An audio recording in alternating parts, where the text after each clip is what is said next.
Pemirsa, untuk mengetahui posisi IHSG pada penutupan perdagangan sesi kedua sore ini, kita langsung bergabung dengan analis Cipta Dana Securities. Ya, Mbak Zabrina, bagaimana kondisi IHSG pada penutupan sesi 2 hari ini?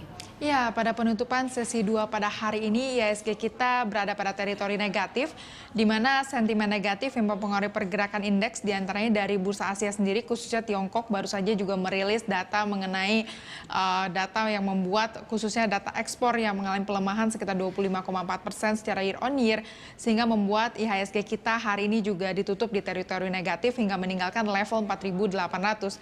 Dan di sisi lain juga asing mencatatkan net sell sekitar 546 billion hingga akhir sesi kedua. Namun di samping itu juga di tengah pelemahan indeks justru rupiah kita bisa diperhatikan mengalami penguatan cukup signifikan, yakni ditutup di level 13.052 rupiah. Ya, lalu sentimen apa yang menyebabkan IHSG melemah kali ini? Ya, seperti yang sebelumnya saya sampaikan bahwa dengan data yang baru saya dirilis dari Tiongkok mengenai ekspor yang mengalami penurunan, dan di samping itu juga nampaknya koreksi hari ini cukup wajar. Di tengah kita lihat juga untuk pergerakan IHSG sebetulnya masih banyak katalis-katalis positif yang justru akan menghiasi kondisi dari pergerakan bursa kita, di mana paket kebijakan ekonomi yang juga tentunya direspon sangat cukup positif juga oleh market.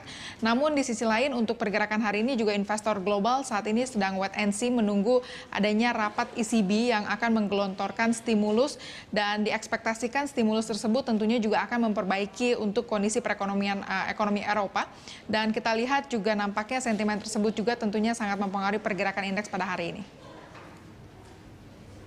Ya, Zabrina, IHSG berada di teritori negatif dan rupiah juga menguat hari ini. Bagaimana dengan prediksi IHSG dan rupiah untuk esok hari? Ya, pada esok hari nampaknya ada potensi bahwa IHSG kita justru akan mengalami rebound, di mana bisa diperhatikan khususnya sentimen dari Brent oil sendiri saat ini juga mengalami penguatan hingga saat ini berada di atas level 41 US per barrel. Dan di sisi lain juga dengan kondisi khususnya untuk US stocks juga kemarin mengalami penguatan dan rupiah kita juga terapresiasi.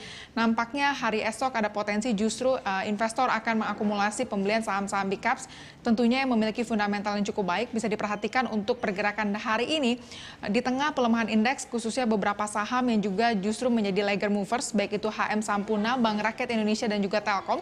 Namun keesokan hari ada potensi juga ketiga saham tersebut akan mengalami rebound, sehingga bisa dicermati oleh para investor khususnya pada pembukaan pagi hari esok bahwa ketiga saham tersebut juga bisa diakumulasi pembelian, baik itu jangka middle ataupun jangka long term. Ya, baik, terima kasih pemirsa. Demikian Zabrina Raisa, analis Cipta Dana Securities.